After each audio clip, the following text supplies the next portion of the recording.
Hi everybody, welcome to Star Techies, my way to the world of technology. Now firstly, what is Star Techies all about?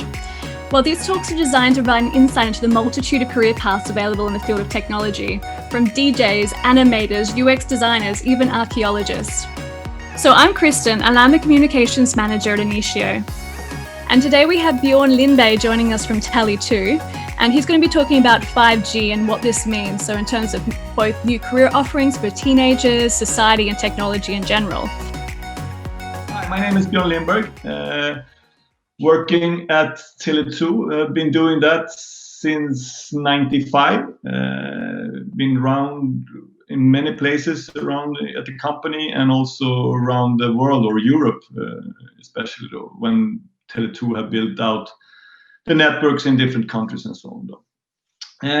Why I ended up here within Tele 2 is because when I started school there, I went in technical gymnasium here in Sweden, and right after that I decided to go data and telecom education, where you actually each third month, for 3 months you were studying, and then for another 3 months you were at working at different companies. And I ended up at Comviq back then, today Tele 2, where I actually worked in many places there in the beginning. Though at the NOC, our network operations center, I went also to our service field engineers, and then I ended up at radio, and I've been around there in many different roles, but now I'm responsible for building out the mobile network here in Sweden. But what is then mobile network? What do we have in Sweden? And this is the network we have today, though. And before 2G here, though, we had 1G that was like analog mobile communication, though, that was local here in Sweden or in the Nordic countries, though. But 2G was the first global standard GSM that was supposed to be a worldwide standard, and also better coverage and better quality, though, compared to earlier mobile networks. And that was designed for talking on the phone. That was what GSM was designed to solve, though, for us. You had some small GPRS functions there in the beginning. You can, I don't know if you remember, though, but you could, depending on how old you are and so on, but there were some first cell phones that you could do some GPRS and do some web paging and so on, though. But that was not so impressive today, though. But back then it was really cool. Then a new standard, or back then in 2G, there were 3 operators in Sweden. It was Comviq, Tele 2 today. It was Europolitan, who got bought up by Vodafone and now Telenor. And then Televerket, or Telia, who run the third network in Sweden. And that was the second generation, and that's what it stands for here, though. Second generation, third generation, fourth, and fifth, which I'm coming into later.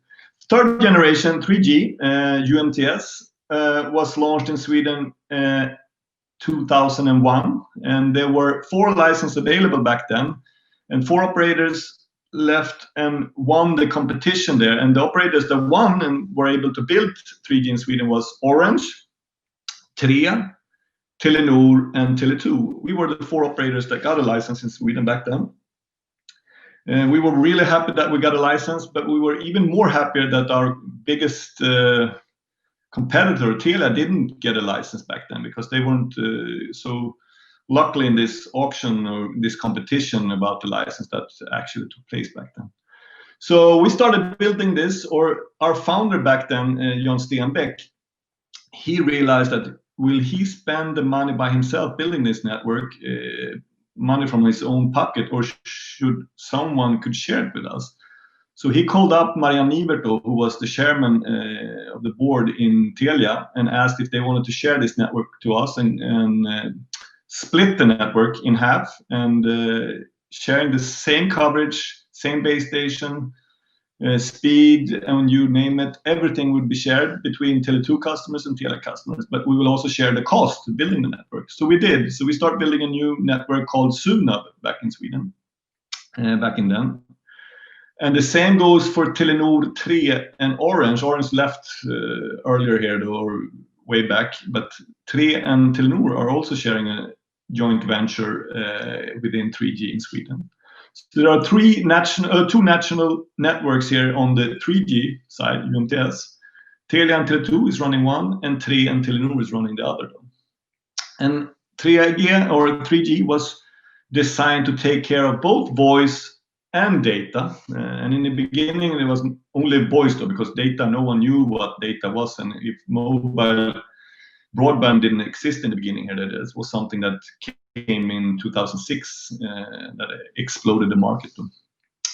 And what happened then in 3G, it was a rough start there. We had to build base stations out there, antennas mounting on rooftops and so on. But no one wanted to have 3G back then because it was no one knew what to use it for. And they had 2G and they were happy with that.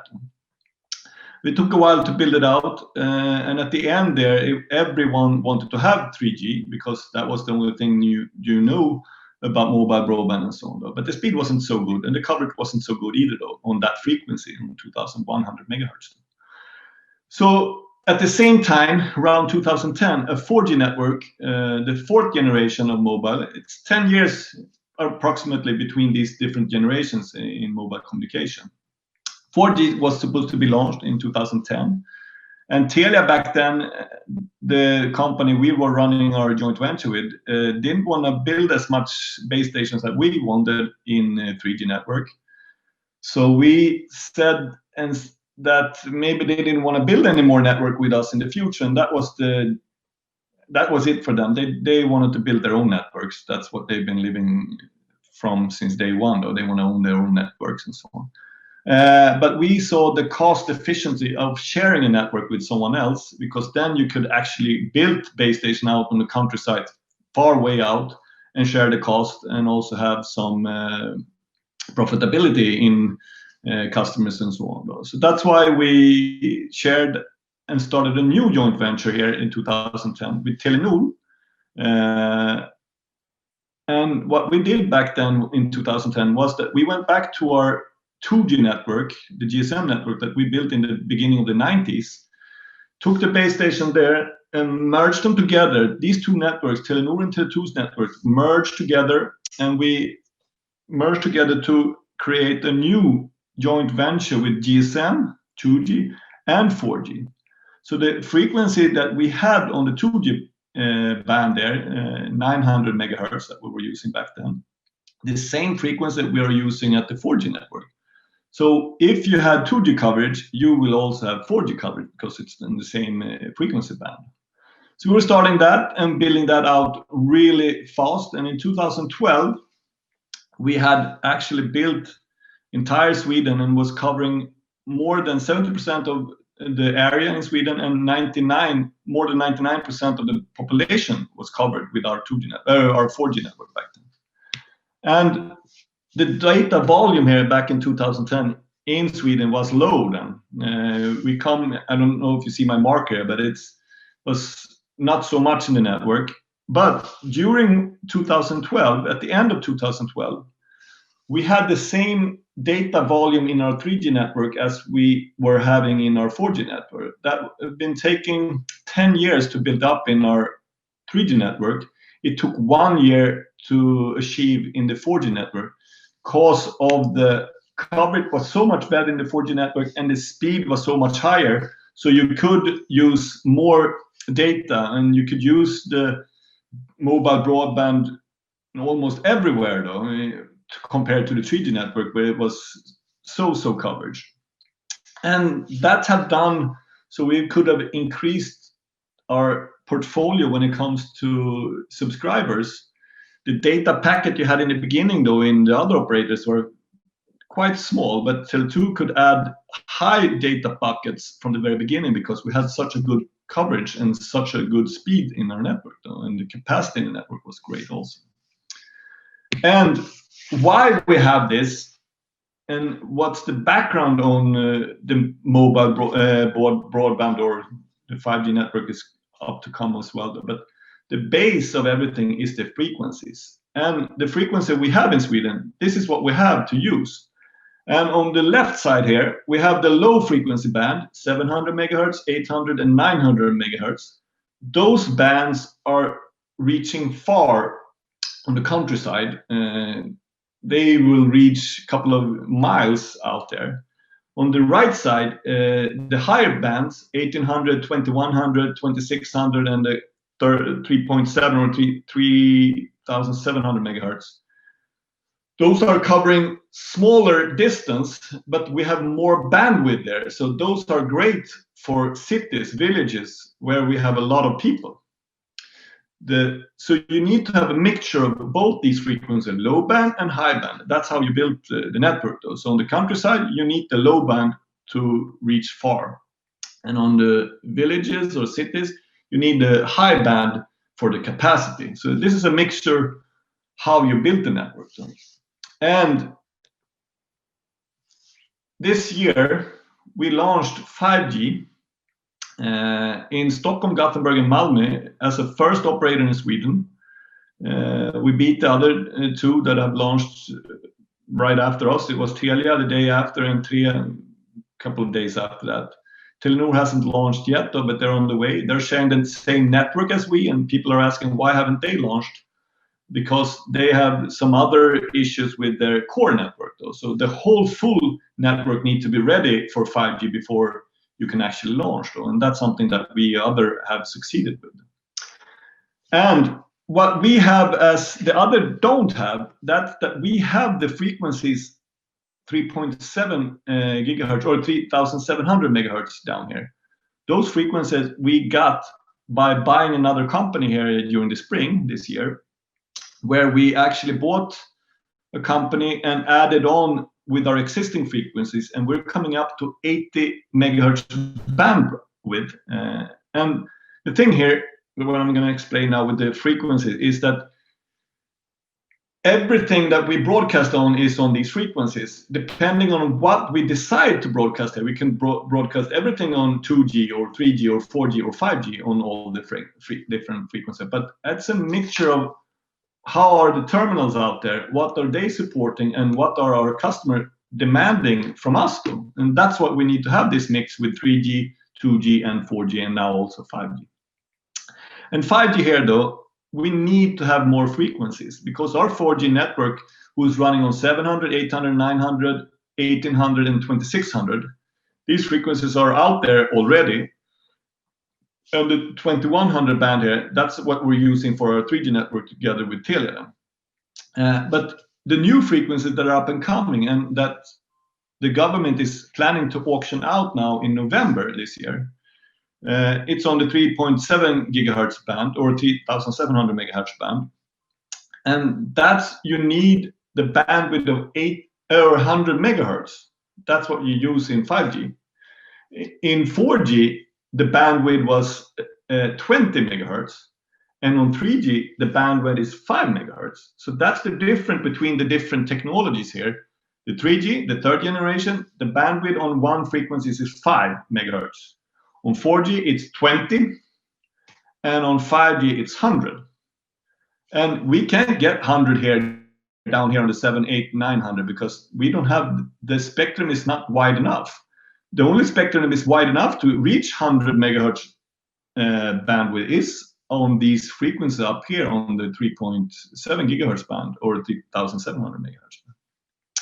So that's why it's important to have that. And we have that. And we offer today speed above 1.5 gigabit in Stockholm.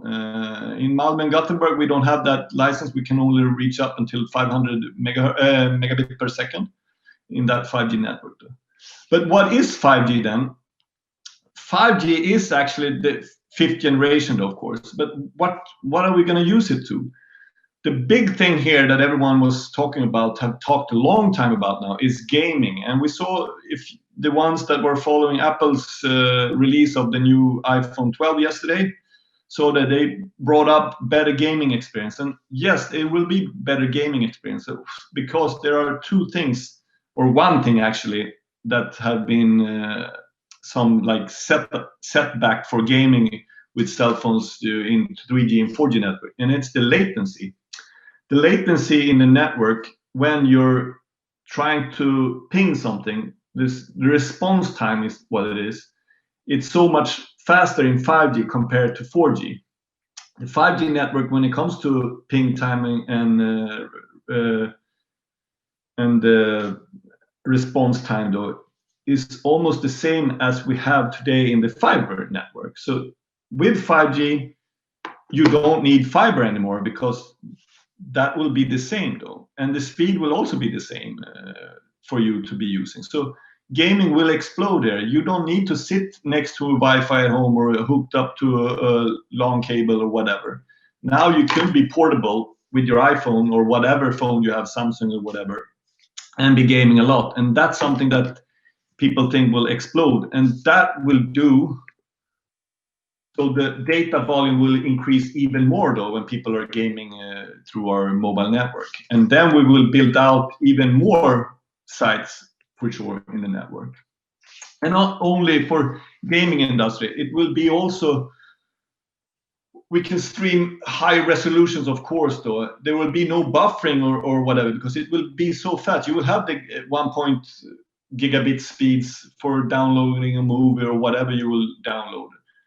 But also that will be something is that on bigger arenas today, though, we have the Tele2 arena today in Sweden, and we're so proud of it with the speed you can get there. But with 5G, it will be even better, though, if you want to share more broadcast TV during watching a game or whatever, and who want to do that and so on. But people are, because maybe the football game is boring, though, you don't know.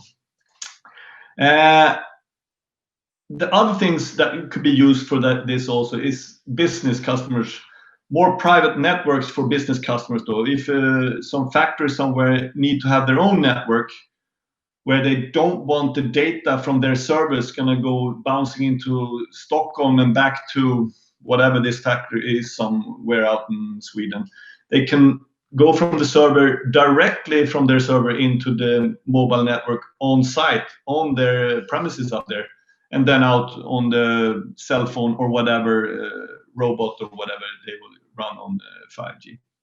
So there will be a lot of things with 5G that will enable new things that we haven't seen. And a lot of questions I get, what are we going to use 5G for, and what are we going to have this for, and so on. Today, the network is fine with 4G, except for gaming, though, when they have the response time. But what we offer now with 5G, or what the standard or the mobile industry is offering with 5G, is stuff that people can't think about today. But there will be a lot of different apps or whatever that will be used with 5G and will help us in the future, though. Whatever things that are going to be hooked up in the home or whatever, but there will be a lot of things that will be hooked up. And the thing here that people are talking about already now is when 5G is out there, why do I need Wi-Fi then? And that's a good question. Why do I need Wi-Fi? Because 5G is much better than Wi-Fi, and also more secured than a local Wi-Fi that's from a cafe or whatever. You never know who can watch you on the other side and so on.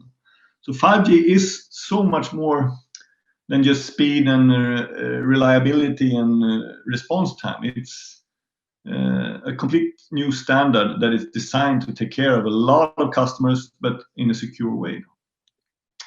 And I want to show you here on my screen how it looks in Sweden. And I don't know if you've seen this. Do you see my screen here with all these different marks here, a coverage map? Do you see it? Yes, we can. Perfect.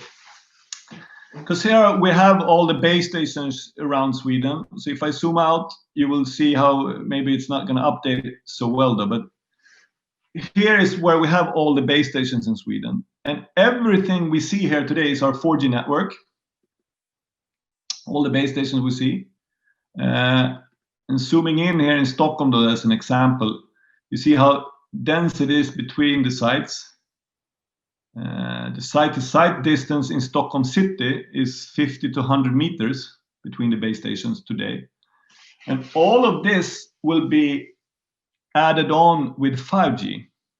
So we will use the existing network from our 2G, 4G network that we have already, and add on 5G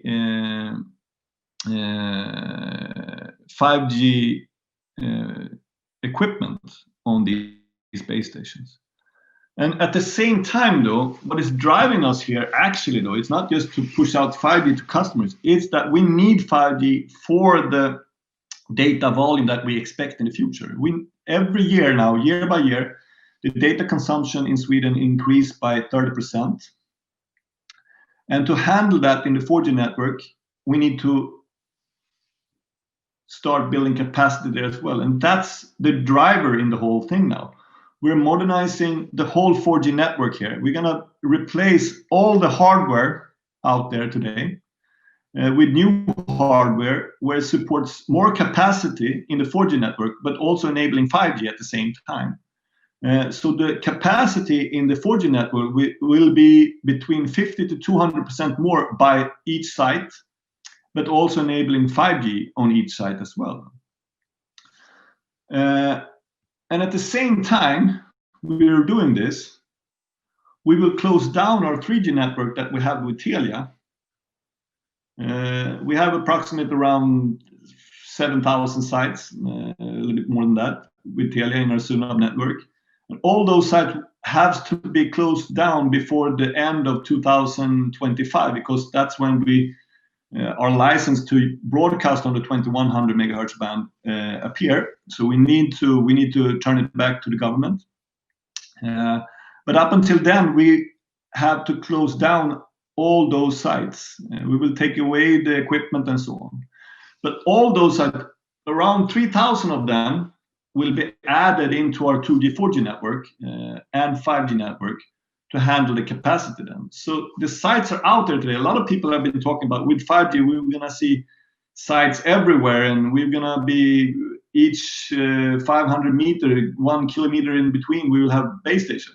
That's not going to happen. We will reuse the same site that we've had since the beginning of the 90s. We have done that so many times now for 3G, for 4G, and now for 5G. But now when we're combining the network, we will actually take away a lot of base station equipment out there, merging them together with only one network for us, the Net for Mobility that we share with Telenor, where we will run 2G, 3G, 4G, and 5G in the future. So that's the plan for us now going forward. So we've started, and today, though, the 5G network is like this in Sweden. It's only in the beginning in the central part of Stockholm, as you saw on the map there. The plan is to build even some more, of course, but why we are not expanding more is because we're waiting to get the frequency auction here in November. All operators are waiting for that to get the license, though, for real. We have the frequencies for Stockholm here, for this region. But we want to make sure that we, after the auction, is having them also in the future. So that's why we're taking it a little bit careful now, and that's why also no one else is pushing it. But we are the only operator today that can offer 5G for real, because we have the frequencies already. We bought the company.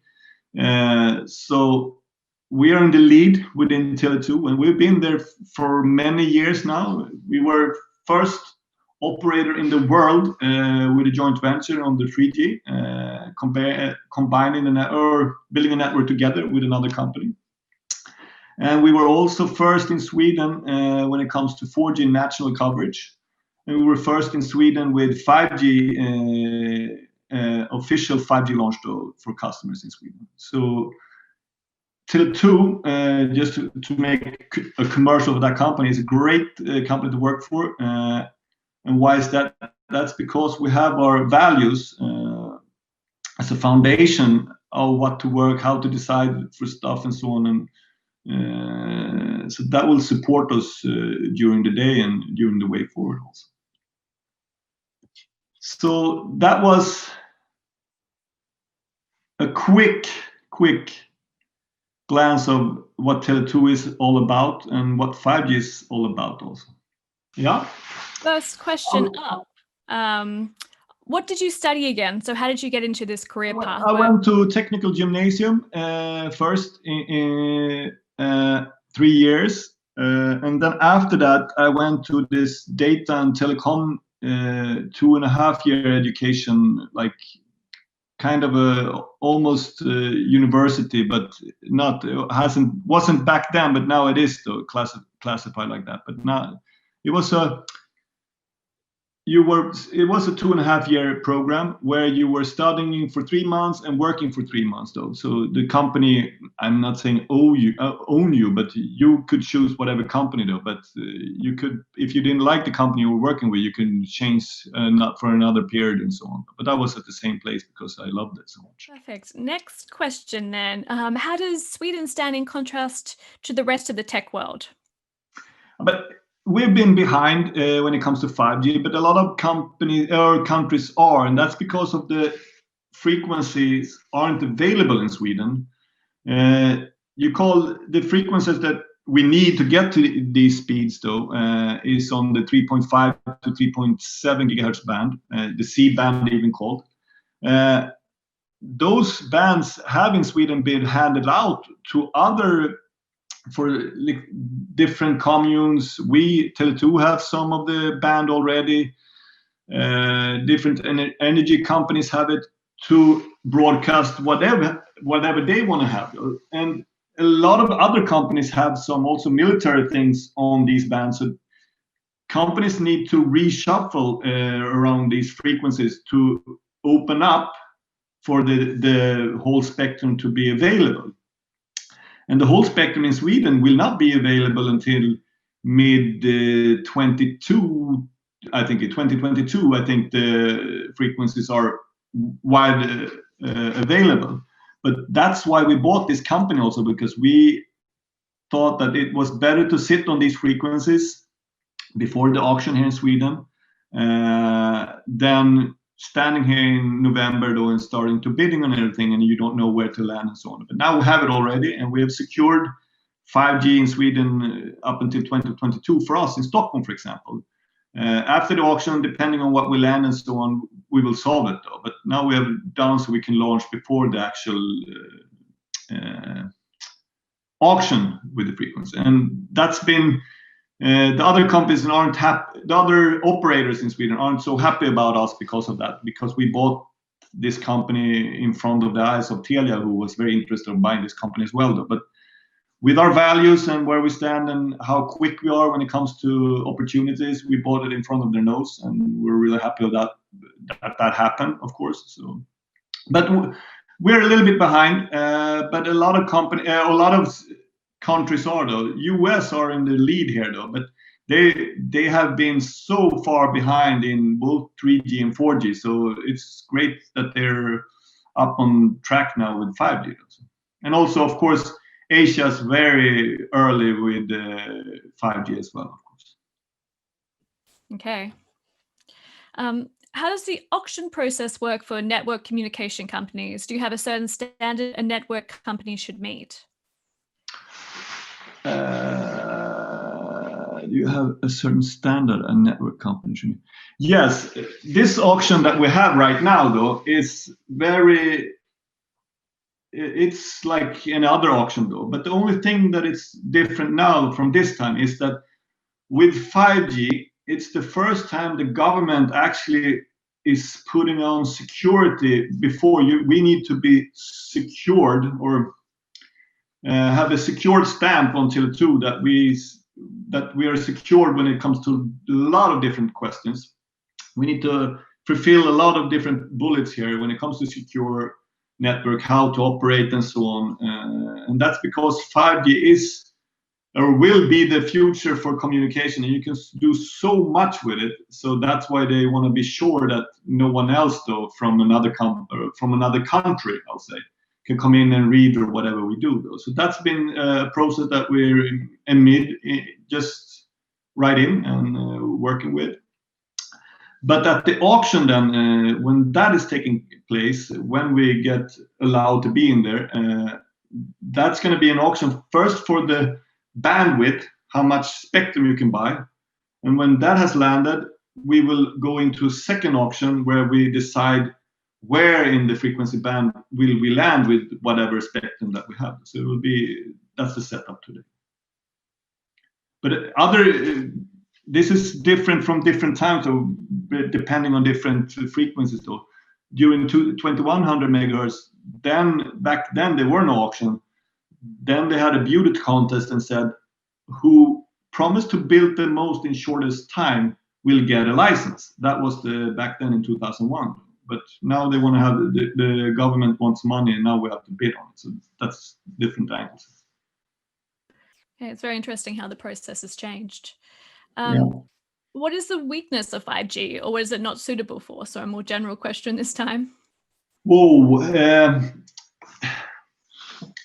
There will be difference. 5G will be different with peak speed rates or speed rates for peak stuff. When we talked about the frequencies here, I said on the countryside we have 700, 800, and 900 band that is giving coverage on the countryside. When we had the high bands in the city, and 3.7 gigahertz or the C band or the 3.5 to 3.8, though it's a wide band here, that will not give coverage on the countryside. So the peak rates that we're talking about here, and a lot of people are talking about that, and when it comes to 5G, is that 5G will only be in cities, will only be in urban areas. And yes, when it comes to speeds over 1 gigabit per second, maybe.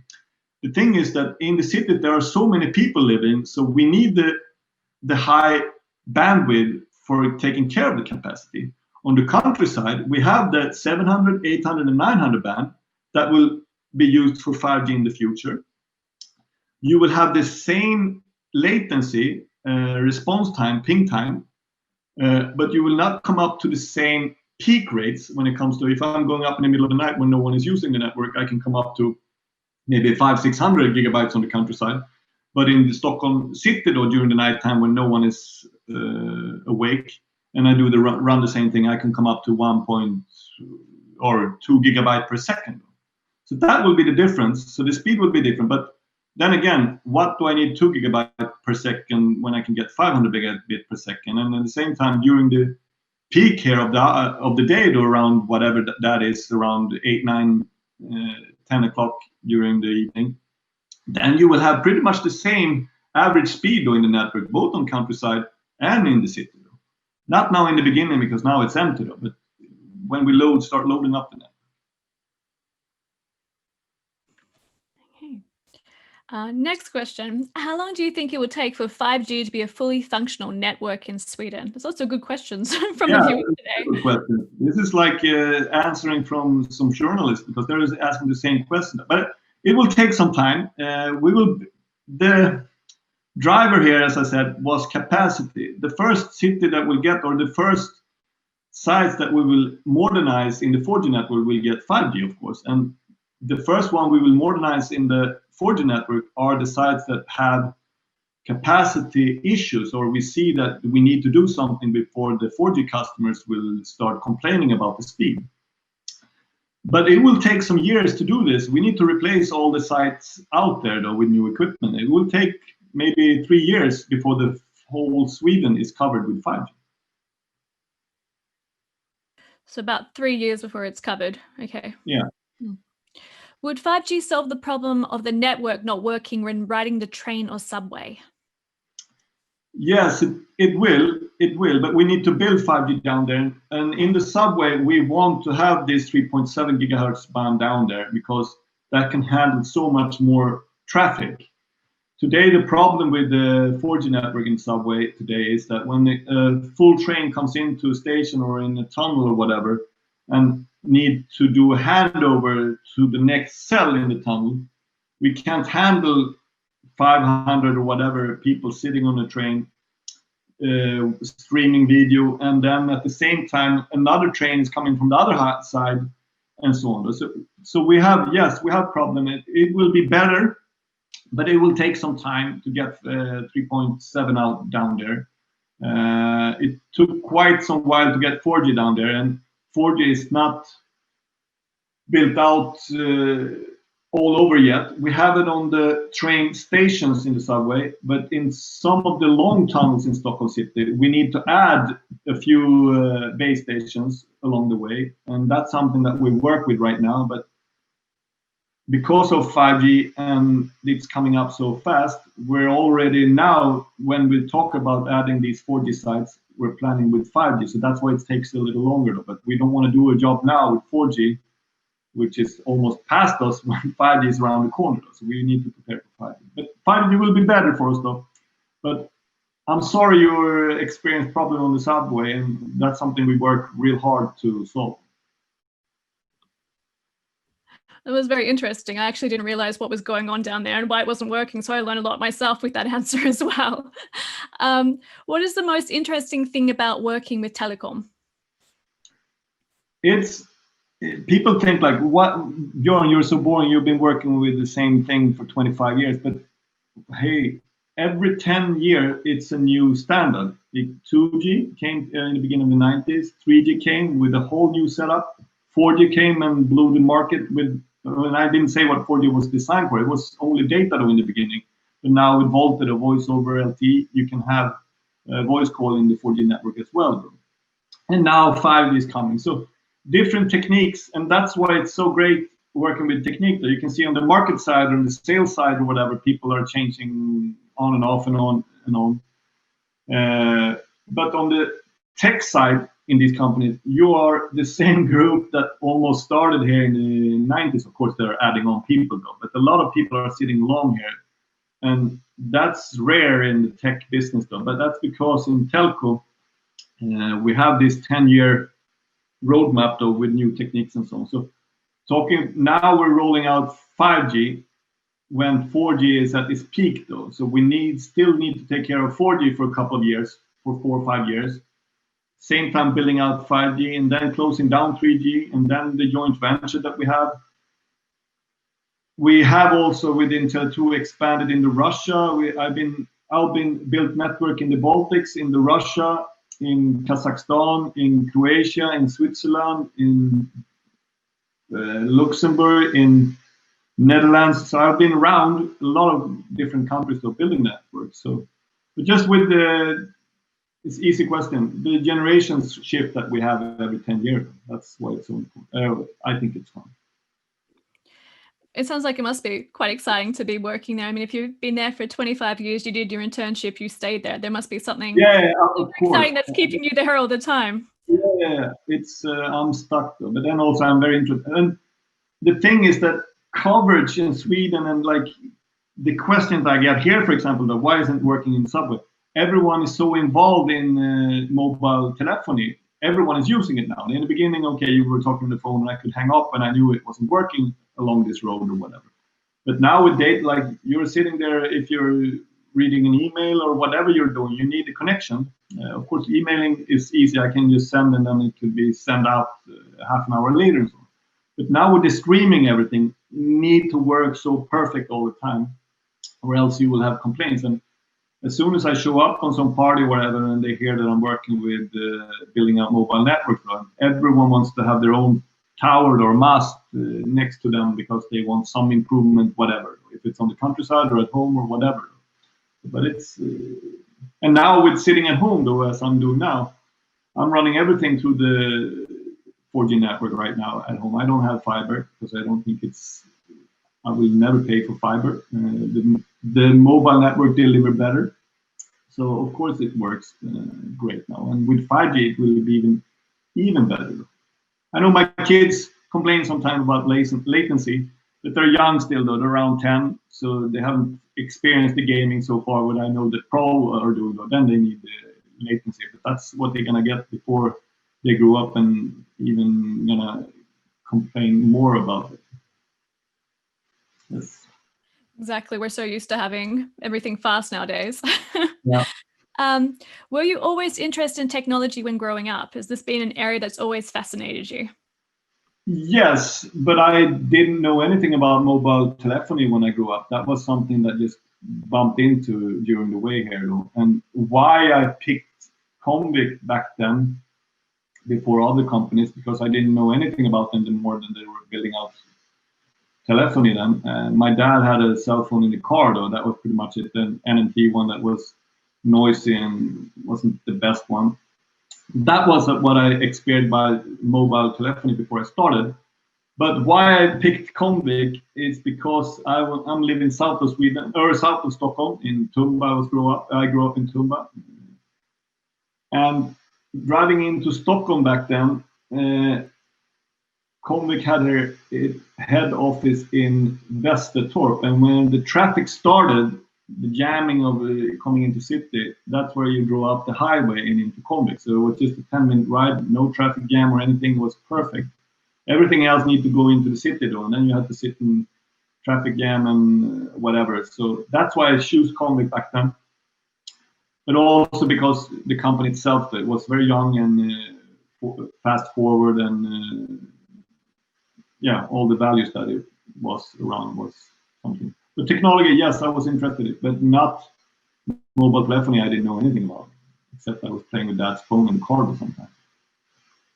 How did you get into this area? I guess you sort of covered that a little bit now. Yeah, because that 2.5 years that I did data and telco, and data and telco, it was, even if some of the education was just screwing around with computers and so on, maybe that wasn't it. But the telco thing that we were handling though, it was more, a lot of this, that was something that hooked me up for sure. Yeah. I was late though. I was late. I started Tele2 on my birthday when I was 20 years old. So I've been around for 25 years now, which is scary thinking about it. What plan do you have for mobile communication network companies, specifically at Tele2, in case you get hacked? Or has that ever happened before? Yeah, but we have been hacked earlier though. In the beginning there, all the companies have been hacked. But Tele2 has also been in the lead here when it comes to secure connections and building a secure network. And also though, these hack attacks that have been taking place though, we have actually come out really well in that. But we have a plan. We have a specific group working with it abroad, and we have it within radio department, we have it in core, we have it in mobile, we have it in IT, and so a lot of things now are working with this, because in the beginning though, when I started in Tele2, this was nothing we talked about. But at the end here now, during the way, like 10 years back, this is something that is up on the agenda for good now. It's been increasing now, of course. See if we have any more questions left. Or is that the last one, Michaela? No, we have one more. Oh, one more question. Lucky last. Okay. That's the last question. Why did you choose Tele2 when you first started your career? I wanted to work with cell phones. I was sure for that. And Telia was a big one in Stockholm back then. Comvik, who was where I started, or who merged together with Tele2 in '98, was the other one. Ericsson was one that I was thinking about as well, because it was very good on the south side of Stockholm back then, because it was close to home where I lived. But Comvik, on the interview there, because I went to interview in many different places when I had to choose, and Comvik, I don't know why, but it was the mobile telephony was exploding back then in '95. Everyone had one, and I wanted one myself. And I think I had one that year, though, the first Ericsson 337. It was like, I had it. I was cutting it out in Bjrns Nyheter because it was a full size, so you can see how small it was compared to the old one, though. So it was amazing. So I knew from the beginning I'm going to work with an operator because I wanted a cell phone. That's why I started. I needed a cell phone. It was cool. Great, very interesting. And I guess maybe other people could apply for internships at Tele2 too, and they might be there 25 years later as well. It sounds like an interesting place to work. So I'm sure. Tele2 is a great company to work with. The values has been around. Of course, you twist them depending on how the society looks and so on. But it's the same baseline always, have always been. So that's so easy to, if you adapt to that in the beginning in a company, it could be anywhere though. If you feel like the values are there from the very beginning, then you can hook up for good. But if you think the values aren't matching you, then it's no big deal to be left there, because then you will be feeling, it won't be easy for you to work there, because you will feel strange in decision taking because it doesn't match what you stand for. So that's why it's been a value-driven company is easy to work with if you match with the values that they have. So that's a suggestion I have for everyone, because now these are my values that I'm standing for, but all companies have these values, and it's easy to just check around and see though and Google it. But if that's something that maps you, then you're hooked for good. But then one thing, a lot of companies have the values, but they don't live after them also. So you must be sure when you're there, like, are they living the values? You see that really fast though. And if they do, then that's great. If they don't, then they will not be successful. That will be tough though, because the employees will be misled, and they will take wrong decisions or whatever because they don't match up to it. So it's going to be bad for the company. I think that's some very good life advice in general then. Make sure it matches your values where you go, and make sure they're actually living their values as well. Yeah. So perfect. Thank you so much. I have one last question. So what tip do you have to teenagers that are about to pick an educational path now, either high school or university? I didn't go university. I'm happy I didn't, because a lot of people think that it's so important that I need to go to a university. But the thing is that what you learn at the university is nothing that you will use in where you work. You go university, you go school, you go everywhere to learn how to learn. Doesn't matter what if you're doing whatever, but of course it's good if you're doing tech, if you want to be interested in tech and whatever. But all the studying you're doing is to learn how to learn. When you come into the company, you need to start on zero again, and then you will learn up there. Everything that you study in school or whatever, I haven't used anything of that working. Everything have now is I've been learning at work. But of course, the thing I'm learning at work is the way I learned in school, though, pretty much. And of course, it changed during the way, though. But it's more of learning. That's why I need to go to different. But then also, some educations out there are very, like, people, some companies think it's very important that you have a good education and so on. For me, when I'm taking in employees, it's the social skills 100%. Social skills 100% for me. I don't give a shit what you've studied. That's me. Of course, I read what you've studied and see that you're interested in this and that and so on. But the social skill is 100%. That's the most important thing. Great. Thank you. So there's lots of different pathways in then. Yeah. But that's me. Other can take other suggestions. But that's just the way it is. Perfect. Well, I guess we're coming to the end of the talk now. So thank you so much for sharing all about 5G and different career opportunities and other general life advice as well. So it's been extremely helpful. I'm sure people have learned a lot. And next Wednesday at 1600 Stockholm time, we have Guy joining us from Atom 6 design agency, which is UX UI design. And they've worked with companies such as Mercedes-Benz, Google, even IKEA here in Sweden. So if everyone wants to tune in again next week at the same time to find out all about what UX UI is, so and what the process entails, because that's also a very hot area at the moment as well. So thank you so much, everyone, for joining us again today, and hope to see you next week. And thank you so much again, Bjorn. Thank you. Thank See you. you. Bye. Bye. Bye-bye.